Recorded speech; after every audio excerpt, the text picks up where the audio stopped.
are a lot of good games coming out this holiday season, but when 2009 is over, that doesn't mean we'll be without interesting titles for a while. Early 2010 is packed with releases, which starts off with Vigil Games' Darksiders on January 5th. This game is part third-person action title and part Metroid-style adventure game. Playing as War, one of the horsemen of the apocalypse, you run around dark and ominous environments, slicing up enemies with swords and trying to figure out what triggered a cataclysm a little too early. We're told by Vigil that it should take the average gamer anywhere from 15 to 20 hours to complete on the first playthrough, and that's without finding absolutely everything in the game. So what keeps you playing? Well, more items.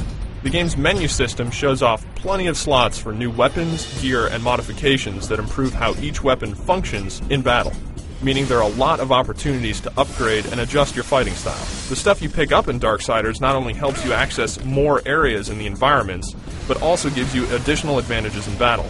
For instance, the Abyssal Chain, which is basically a grappling hook, lets you traverse large gaps by swinging across while latching onto certain points, and also pull yourself to climbable surfaces, Zelda-style. But in combat, you can quickly switch over to this thing and use it to close the distance between enemies. It works differently depending on who you snag as well. If it's a small target, you'll pull them over to you. But if it's a large enemy, you'll actually fly over to them.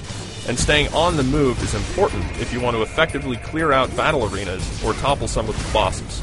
Then there's the Crossblade, which is basically a boomerang, and can be used to solve puzzles or cause some severe abdominal discomfort in foes.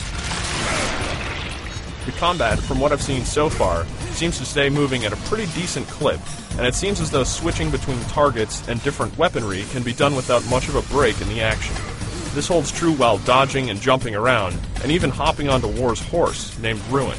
While on horseback, you'll get a speed boost along with a big damage bonus, and from there you can swat at foes with your sword as well as fire off bullets from your gun. Then back on the ground, if you get tired of the sword, you can always switch over to War's gigantic scythe for a different style of attack.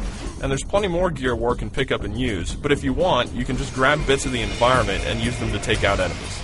That's only a sampling of War's overall arsenal. There's more we decided not to show here, including something anyone familiar with the line, "the cake is a lie," should appreciate.